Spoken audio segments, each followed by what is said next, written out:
Hello friends, Janu the kitchen હાઉસમાં તમારું સ્વાગત છે। આજે આપણે બનાવશું ઇન્સ્ટન્ટ સેવ ખમણી। હજુ સુધી જો તમે મારી ચેનલને સબસ્ક્રાઇબ ના કરી હોય તો મારી ચેનલને સબસ્ક્રાઇબ કરજો, લાઇક કરજો, શેર કરજો, જેથી આવનારા નવા વિડીયો તમારા સુધી તુરંત પહોંચી શકે। સબસ્ક્રાઇબ કરો ત્યારે બાજુમાં આપેલ બે આઇકનને તમે પ્રેસ કરશો, જેથી તમને તુરંત નોટિફિકેશન આવી જશે।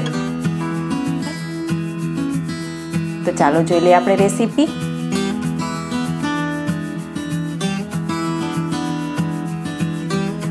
સૌપ્રથમ આપણે એક બાઉલ રાખવાનું છે, તેની ઉપર આપણે એક ચાયણી રાખવાની છે। તેમાં મેં 1 કપ ચણાનો લોટ લીધેલો છે। તેની સામે આપણે 4 ચમચી ઝીણો રવો આવે છે તે લેવાનો છે। બંનેને આપણે સરસ રીતે ચાળી લેવાના છે। આપણે અહીંયા ખમણ બનાવી રહ્યા છીએ। આ પ્રોસેસ કરવી ખૂબ જ જરૂરી છે। હવે તેમાં આપણે 1 ચમચી આદુ મરચાંની પેસ્ટ એડ કરવાની છે। સ્વાદ અનુસાર નમક એડ કરવાનું છે। 1 ચમચી દળેલી ખાંડ એડ કરવાની છે। 5 ચમચી લીંબુના ફૂલ એડ કરવાના છે। 2 થી 3 ચમચી જેટલું આપણે તેલ એડ કરવાનું છે।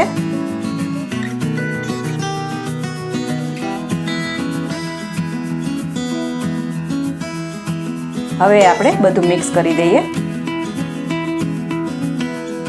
હવે થોડું પાણી એડ કરવાનું છે આપણે, ગાંઠા ન પડે અને ખીરું પતલું ન થાય તેનું ખાસ ધ્યાન રાખજો। આ બહુ પતલું નથી કરવાનું ખીરું, જે ખમણનું ખીરું બનાવી તેવું જ આપણે બનાવવાનું છે। અને એક જ સાઈડમાં આપણે સરસ રીતે હલાવવાનું છે।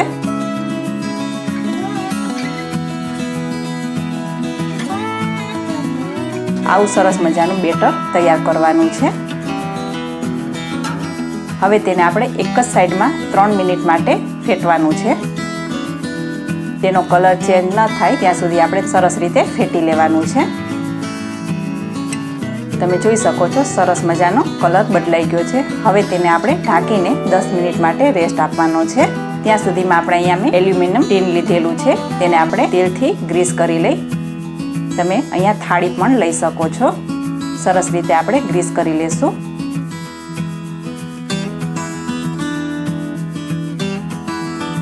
હવે અહીંયા 10 મિનિટ થઈ ગઈ છે। હવે આપણે ચેક કરી લઈ। તમે જોઈ શકો છો સરસ મજાનું એકદમ મુલાયમ બેટર તૈયાર થઈ ગયું છે।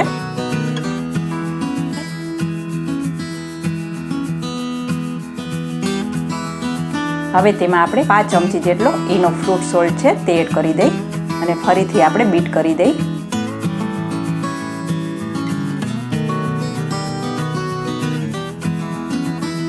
હવે તેને આપણે ગ્રીસ કરેલા મોલ્ડમાં આપણે લઈ લઈ।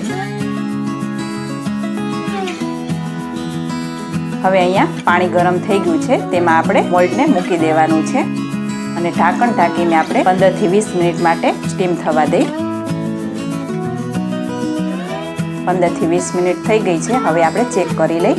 આવી રીતના સ્ટીકની મદદથી આપણે ચેક કરી લેવાનું, ક્યાંય ચોટતા નથી અને ફરતી કિનારી પણ છૂટી પડી ગઈ છે। હવે તેને આપણે થોડુંક ઠંડુ થવા દેવાનું છે। પહેલા આપણે ફરતી કિનારી આપણે છૂટી કરી નાખવાની છે। હવે એક ડીશ આપણે ઊંધી રાખીને તેમાં અનમોલ કરી લઈ। તમે જોઈ શકો છો ઇઝીથી નીકળી પણ જાય છે અને સ્પોન્જ પણ સરસ મજાનો તૈયાર થઈ ગયો છે। હવે તેને આપણે કટિંગ કરી લઈ।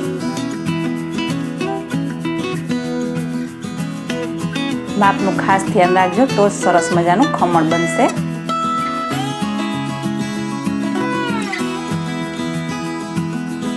તમે જોઈ શકો છો સરસ મજાની અંદર જાળી પડી ગઈ છે અને એકદમ મજાના પોચા ખમણ તૈયાર થઈ ગયા છે। હવે તેને આપણે ખમણીથી ખમણી લેવાનું છે। આ એકદમ સરસ મજાની છૂટી સેવ ખમણી બનશે। તમે જોઈ શકો છો સરસ મજાની ભૂકો પણ થઈ ગયો છે। હવે આપણે એક પેન મૂકશું, તેમાં આપણે 3 થી 4 ચમચી જેટલું તેલ એડ કરવાનું છે। તેલ આવી જાય એટલે 1 ચમચી રાઈ એડ કરવાની છે। 1 ચમચી સફેદ તલ એડ કરવાના છે। 2 થી 3 મીઠા લીમડાના પાન એડ કરી દઈએ આપણે। 1 ચમચી ઝીણા સમારેલા મરચાં છે તે એડ કરી દેવાના છે અને સરસ રીતે પહેલા સાંતળી લેશું।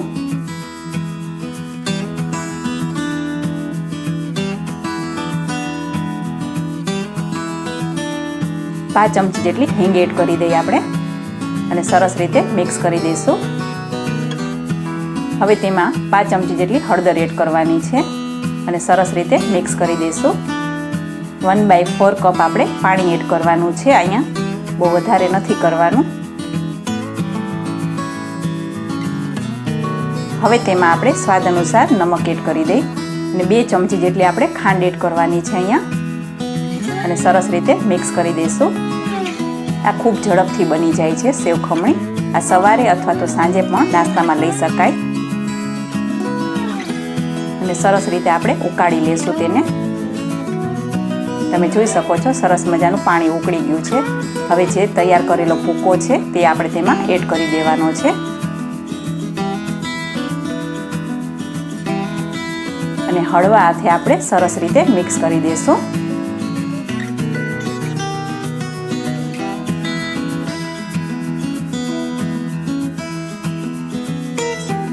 જ્યારે પણ ખાવાનું મન થાય ત્યારે ઇન્સ્ટન્ટ સેવ ખમણી તમે બનાવી શકો છો.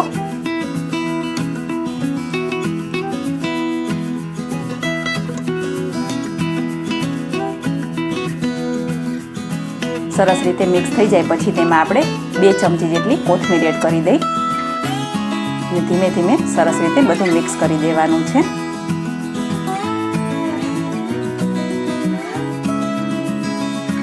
હવે આપણે સેવ ખમણીને સર્વિંગ પ્લેટમાં જ લેવાની છે.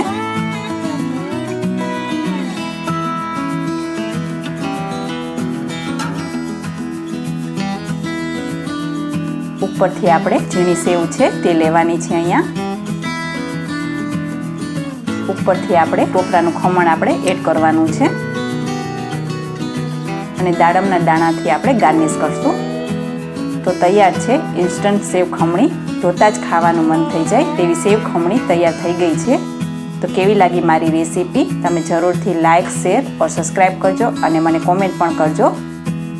ફરી મળીશું નવી રેસીપી સાથે. ત્યાં સુધી આવજો.